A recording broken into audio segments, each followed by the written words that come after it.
स्वागत है दोस्तों आप लोगों का क्लास ऑक्साइड में। मेरे संग की औरतें क्लास 9 हिंदी एक्सप्लेनेशन लेकर के आ चुका हूं। यह आपको कीर्तिका बुक चैप्टर 2 में दिया गया है और इसके जो रचनाकार है वह है मृदुला गर्ग। मृदुला गर्ग इस चैप्टर के माध्यम से 3 पीढ़ियों का अपने परिवार के 3 पीढ़ियों का वर्णन करती हैं और वह 3 पीढ़ी कौन है तो उसको जानेंगे। तो इसके 3 पीढ़ी में आप देखोगे कि जो पहली पीढ़ी है वह अपनी नानी और जो परदादी है उनकी उनका वर्णन करते हैं। साथ में उनके जो नाना हैं उनका भी वर्णन करती हैं। तो ये पहली पीढ़ी में हो गई। दूसरी पीढ़ी में वह वर्णन करती हैं किसका? तो अपनी माताजी का। माताजी का वर्णन करती है कि फिर अगली जो पीढ़ी है, तीसरी पीढ़ी, वह करती है खुद का वर्णन करती है और अपनी बहनों का वर्णन करती है, जो उनकी 5 बहनें हैं उनका। तो ये वर्णन क्या करती है? तो वर्णन यही करती है, बताती यही है कि उन्होंने अपने जीवन में, अपने समय में किस तरह के निर्णय लिए, किस तरह के डिसीज़न लिए और किस तरह से अपना जो जीवन है वह व्यतीत की और जो उनका समय रहा वह कैसा रहा, उनका बारे में वो वर्णन वो इस चैप्टर में करती हैं। तो एक्चुअली में ये जो चैप्टर है वह एक संस्मरण है। संस्मरण क्या होता है? संस्मरण से आप क्या समझते हो? तो संस्मरण वह रचना होती है जिसके माध्यम से कोई रचनाकार जो है वह अपने जीवन के कुछ घटनाओं का जिक्र करती हैं, कुछ जीवन के बारे में वह बताती है। तो यहाँ मृदुला गर्ग भी अपने जीवन के जो पल है उनका वर्णन यहाँ पे कर रही हैं या अपने जीवन के बारे में कुछ बता रही हैं कि उनके जीवन में कौन महत्वपूर्ण व्यक्ति रहे हैं, उनके बारे में बता रही हैं। तो चलिए शुरुआत करते हैं। मृदुला गर्ग के जीवनी के बारे में हम लोग संस्मरण के बारे में पढ़ते हैं और पहली पीढ़ी का वर्णन देखते हैं। पहली पीढ़ी के बारे में मृदुला गर्ग क्या बताती हैं। पहली जो पीढ़ी है वह है उनकी नानी। वह अपनी नानी के बारे में बताती है कि उनकी जो नानी है वह पढ़ी लिखी तो नहीं थी, लेकिन परंपरावादी महिला थी। अब परंपरावादी महिला से क्या समझते हैं कि जो घर के जो रीति-रिवाज होंगे, घर के जो काय नियम कानून होंगे, वो बहुत अच्छा से निर्वाह करेंगी या समाज के जो नियम कानून हैं, उसे बहुत अच्छे ढंग से मानेंगी। और उस समय समाज में कौन से नियम माने जाते थे? तो जैसे कि पर्दा प्रथा यानी कि महिलाओं को पर्दा में रहना पड़ता था। अधिक घरों से बाहर जाने को नहीं मिलता था। तो ये सभी नियम वह मानती थी। पर्दा प्रथा में रहती थी, घर के नियम बाँधती थी, सभी चीज़ों को वो अच्छे ढंग से क्या करेंगी? निर्वाह करेंगी। तो ये सब तो निर्वाह करेंगी, लेकिन यहाँ पे उनके जो हस्बैंड है, यानी कि जो लेखिका के जो नाना हैं, वो क्या करेंगे? वह कैम्ब्रिज विश्वविद्यालय में पढ़ कर के आए थे और बैरिस्ट्री की पढ़ाई की थी। अब बैरिस्ट्री की पढ़ाई विदेश से करके आने की वजह से वह विदेशी शान-शौकत से अपनी ज़िंदगी जीना चाहते थे और उन्होंने अपनी ज़िंदगी बिताई भी, विदेशी शान-शौकत से। लेकिन उनकी जो नानी है, मृदुला गर्ग की नानी, वो इन चीज़ों से दूर रहेगी, यानी विदेशी शान-शौकत से क्या रहेंगी? दूर रहेगी। जबकि उनके जो हस्बैंड हैं, यानी कि लेखिका के जो नाना, वो विदेशी शान-शौकत में पूरी तरह से ढल चुके थे। तो ऐसे में एक जो महिला है, वह जो लेखिका की जो नानी है, वह स्वदेशी रूप में रहना चाहती है या अपने जो भारतीय परंपरा है उसमें रहना चाहती है। लेकिन उनके जो हस्बैंड है यानी कि लेखिका के नाना वो विदेशी शान-शौकत में रहेंगे, तो कभी न कभी क्या हो सकता है, ऐसे में द्वंद हो सकता है यानी कि वाद-विवाद हो सकता है। लेकिन कभी भी ऐसा हुआ नहीं क्योंकि जो लेखिका की जो नानी है वह बहुत समझदार महिला थी और अपनी परंपरा को निभा रही थी। यानी कि अपने जो उनके जो हस्बैंड हैं, उनकी भी बात वो अच्छी तरह से मानेगी। लेकिन अंतिम समय में क्या होगा जब उनका जो जीवन का अंतिम समय आएगा, ऐसे में वो उन्हें एक चिंता सताने लगी थी और वह चिंता क्या था? तो वह था उनकी पुत्री का विवाह को लेकर के। उनकी पुत्री कौन? तो लेखिका की जो माँ है।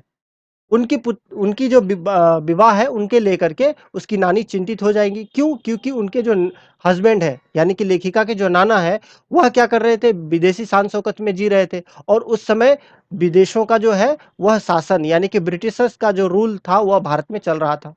ऐसे में लेखिका की जो नानी है वह कभी नहीं चाहती थी कि उनकी पुत्री का विवाह यानी कि लेखिका की माता का जो विवाह हो जाए वह किससे हो जाए? तो ऐसे व्यक्ति से हो जाए जो विदेशी शान-शौकत से रहता हो।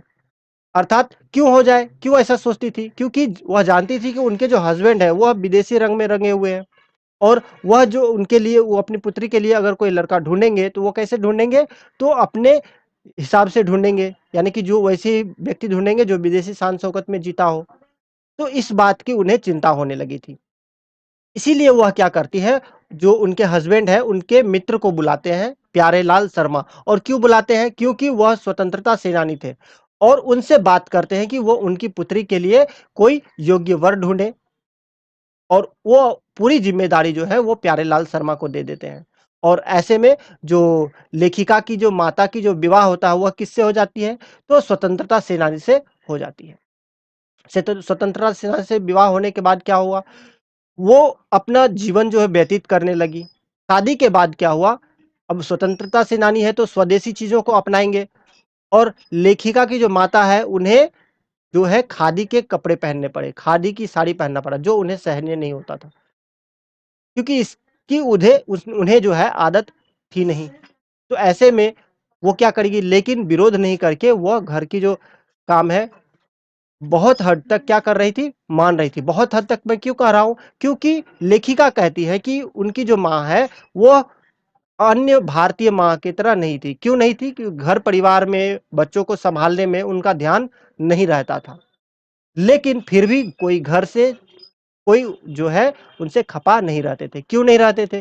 क्योंकि उनका जो लेखिका की जो माँ है, उसकी 2 गुण जो है बहुत फ़ेमस थी। यानी 2 गुण के वजह से सभी लोग उनसे घर में बहुत क्या करेंगे? तो उनसे मानते थे बहुत या उनसे दोस्ती की भावना रखते थे। कैसे? एक गुण तो यह था कि वह कभी भी झूठ नहीं बोलती थी। लेखिका की माँ कभी झूठ नहीं बोलती थी और दूसरी जो बात थी उनके अंदर कि वो गोपनीय बातों को किसी के सामने ज़ाहिर नहीं करने करती थी या किसी से बताती नहीं थी। कोई किसी ने से सीक्रेट जो है शेयर किया, तो वो कभी भी किसी से बताती नहीं थी।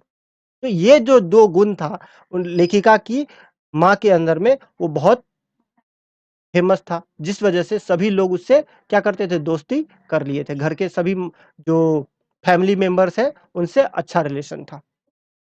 आगे चलते हैं तो लेखिका अपनी परदादी का वर्णन करती हैं। अपनी परदादी जो उनकी पीढ़ी जो पहली पीढ़ी का ही है, उनका वर्णन करते हुए कहती है कि जो उनकी जो परदादी है, वो बहुत ही लीक से हट कर के चलने वाली महिला थी। अब लीक से हटकर चलने वाली महिलाओं से क्या समझते हैं? कहने का अर्थ यह है कि उस समय समाज जो है, वह अलग विचारधारा से चल रहा था। ऐसे में जो उनकी परदादी की जो विचार होंगे, वो बहुत ही अलग होगा। किससे? समाज से हट कर के होगा। समाज में उस समय महिलाओं को ज़्यादा क्या अधिकार नहीं था। पढ़ने-लिखने का अधिकार हो या बाहर जाने का अधिकार हो, तो ये सभी अधिकार नहीं था, पर्दाओं में रहना पड़ता था। लेकिन उनकी जो परदादी थी, वो इन बंधनों से दूर रहेंगी और इनका वर्णन कैसे इनका जब उदाहरण देते हुए कैसे पता चलता है कि वो इन सभी चीज़ों से दूर रहती है या इन सभी दूर चीज़ों से उनका कोई लेना-देना नहीं था।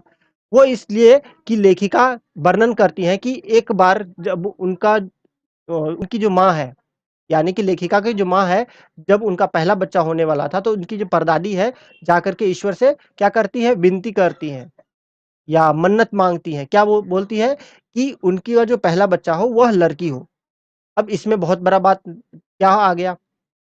इसमें बहुत बड़ा बात यह आ गया कि उस समय समाज सोचता था कि उनका जो पहला बच्चा हो, वह क्या हो? लड़का हो, पुत्र हो। लेकिन यहाँ पर दादी खुद जाकर के ईश्वर से मन्नत माँग रही है कि उनका जो पतोहू का जो पहला बच्चा हो, वो क्या हो? लड़की हो। ऐसे में समाज के सभी लोग ये सभी बातें सुन कर के हक्के-बक्के रह जाते हैं और ईश्वर भी क्या होते हैं, खुश होकर के एक-एक करके 5 कन्याएँ उनके घर भेज देते हैं। और ये सभी बातें लोग आपस में बातें करने लगते हैं, बातें करते हैं, लेकिन इन सभी चीज़ों से लेखिका की जो परदादी है उसका वहाँ पे कोई फ़र्क नहीं पड़ता है। एक और किस्सा यह था कि उनकी जो दादी है, वो एक बार कमरे में सोई हुई थी। बात यह था कि सब घर के सभी मेंबर चले गए थे कहीं बारात में और बाहर जागरण हो रहा था जिस वज़ह से काफ़ी शोर हो रहा था। ऐसे में उसकी जो दादी है वो कमरे में एक दूसरे कमरे में जाकर के सो जाती हैं। संयोगवश वहाँ पे एक चोर आ जाता है। अब चोर के आने की जो खर-खर की आवाज़ होती है, उससे जो दादी हैं, परदादी हैं, उनका नींद खुल गया। अब वो उनको प्यास लगी थी। अब द द परदादी क्या कहती हैं कि 1 लोटा पानी पिला दो। उनको नहीं पता था कि कौन है, लेकिन अगर समझ गई, फिर कहती हैं कि 1 लोटा पानी पिला दो। अब चोर जो है हक्का-बक्का रह गया। वो सोच रहा है कि मैं कैसे पानी पिला दूँ, मैं तो चोर हूँ। अब ये बात को जैसे ही वो बोला दादी सुनती हैं, कहती हैं कि तो क्या हुआ? इस समय कोई घर का मेंबर है नहीं, तुम अकेले हो, अब जो सहारा है वह तुम ही हो या तो ईश्वर ही है। तो पानी पिला दो। ये बात सुन कर के कि ईश्वर कहाँ और हम कहाँ, ऐसे में हमें कंपेयर किया जा रहा है, तो उनका मन पिघल जाता है और वो पानी कुआँ से पानी ला कर के पिला देती हैं। लेकिन क्या होता है कि वहाँ पे वो पकड़े जाते हैं। ऐसे में जो दादी है वो आधा लोटा पानी खुद पीती है और आधा लोटा पानी चोर को पिला देती है और कहती है, तुमने मेरा जूठा पी लिया, अब हम क्या हो गए, माँ और बेटे हो गए। अब माँ और बेटे हो गए तो ऐसे में अब तुम या तो चोरी करो या खेती करो, तुम्हारी मर्जी। ये अब चोरी करोगे तो भी ठीक है और चोरी छोड़ दोगे, खेती करोगे तो भी ठीक है। ये बातें सुन करके चोर का जो मन है वह पिघल जाता है और वह चोरी छोड़ करके खेती करने लग जाते हैं। यानी कि माता जी ने उनका हृदय क्या किया था? दादी ने उनका हृदय पिघला दिया था और वो खेती में लग जाते हैं। फिर आगे चल करके जो मृदुला गर्ग है वो अपनी बहनों का वर्णन करती हैं, अगली पीढ़ी जो अंतिम पीढ़ी है उनका।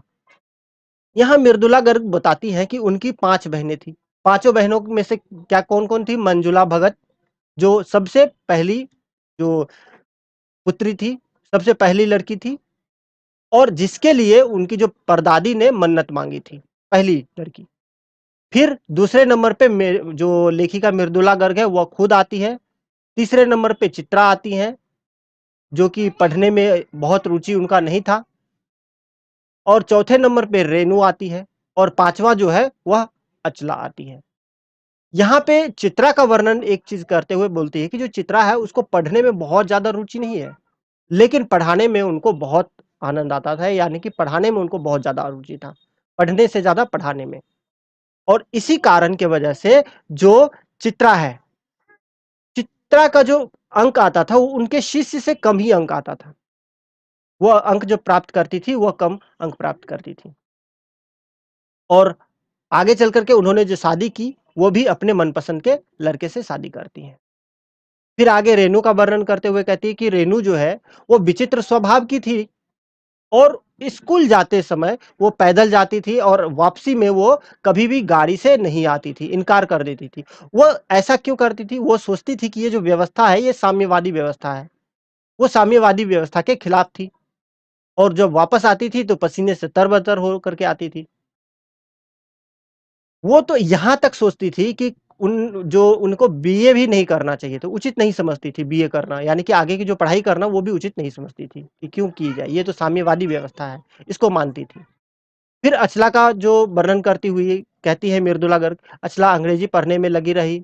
आगे बताती है कि वो पत्रकारिता और अर्थशास्त्र में अधिक रुचि रखी थी और पढ़ाई करती थी। आगे चल कर के अपने पिता की जो मनपसंद के लड़के से विवाह भी की और अंत में उन्हें लिखने का शौक चढ़ पड़ा, तो वो आगे चल कर के लिखना भी चालू कर दी थी। और अपने इस वैवाहिक जीवन जो है बहुत अच्छे ढंग से निर्वाह की, भली-भाँति चलाई।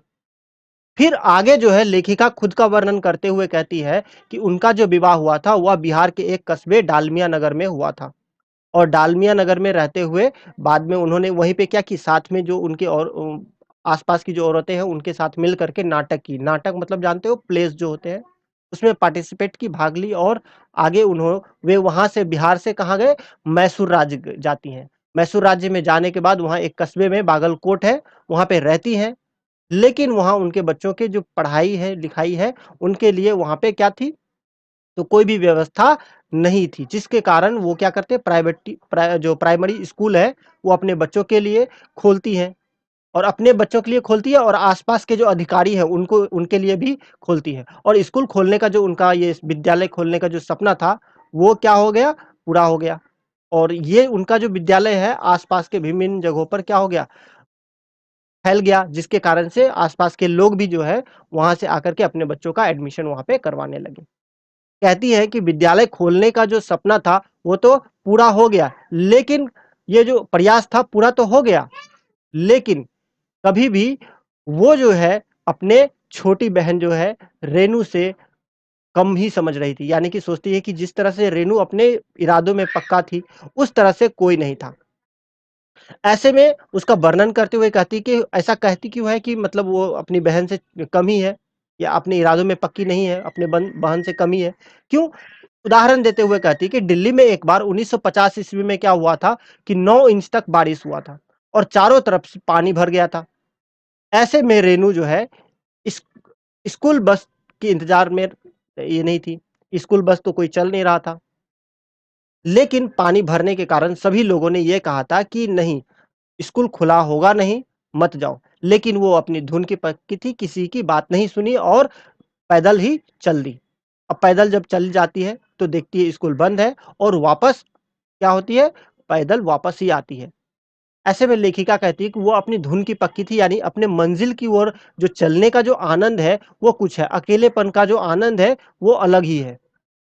क्योंकि वो अपना मंजिल खुद तय कर की थी और असफल ही हुई, लेकिन वो एकदम क्या हुए, मजे से, अकेलेपन से वो वापस आई है। यानी कि अपन मंजिल चाहे कुछ भी हो, सफल हो या असफल हो, उसे देखना नहीं है, बस अपना जो काम है वो पूरा करते जाना है। तो आई होप आप लोगों को समझ में आया होगा ये चैप्टर। मिलेंगे अगले वीडियो में क्वेश्चन आंसर के साथ, तब तक के लिए धन्यवाद।